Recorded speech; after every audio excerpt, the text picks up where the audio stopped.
Isang mapagpalang araw po sa inyong lahat, lalo na po sa mga solid supporters ng Kalingap. Huwag po natin kalimutan na suportahan ang ama ng Kalingap, na si Val Santos Matubang at anak nito na si Kalingap Rab.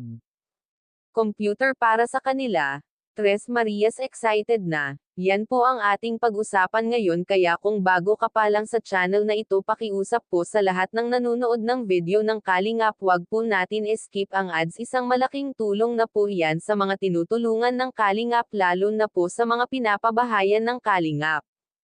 Alam po namin na marami ang nag-aabang sa bagong update sa magkakapatid na ito na tinatawag na Tres Marias, kaya po mga ka-viewers, may bagong update na naman po tayo sa kanila.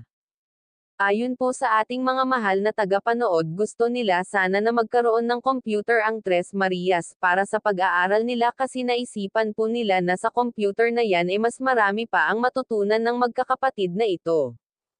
Mas ganda nga po na magkaroon na sila ngayon, hanggat medyo malayo pa ang pasukan, pwede pa silang magpaturo kung paano gismitin ito.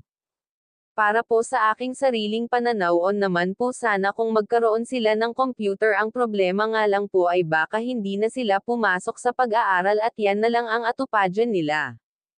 Sa totoo po, tama naman ang mga komento galing po sa mga mahal nating tagapanonood. Isa pa po, hindi pa po nila kailangan ang computer na yan kasi nasa elementary pa lang po sila, o po kung nasa college na sila yan, pwede na po silang magkaroon ng computer. Sa ngayon po, ika nga ni Kuya Rab, wag daw po muna kasi ang kailangan nila ay ang mag-focus sa pag-aaral talaga, para mas marami pa silang matulungan, at kung yan ay magawa nila, tiyak na maraming blessing ang darating sa kanila, hindi lang kay Kalingap Rab kundi sa mga sponsor na palaging nagbibigay sa mga Angels. Sana po ganun din ang mangyari sa tatlong magkakapatid na ito. Mga Kalingap, hanggang dito lang po muna ang ating reaction video na talk. Ano, Bea? Tama? Tapos dapat nire-respeto din ang ibang tao. Ano? Lalo na pag may bisita.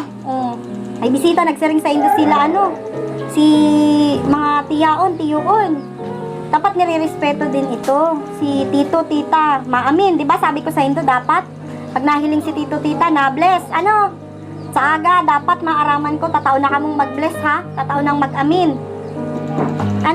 Basa daw, Bea. Saro lang.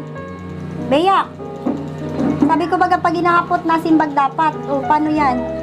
Kabo nang magsimbag. Basa na, dali na. Tara lang, dali na, tatapos na kita. Makakauli na kamo. Dali na. Basa na. Lumasapat, pakikipagkapwa-tao, pagiging malapit sa pamilya, biro, pakikipagbagay sa sitwasyon. Sige daw, basa daw, mas lang dyan. Sige na.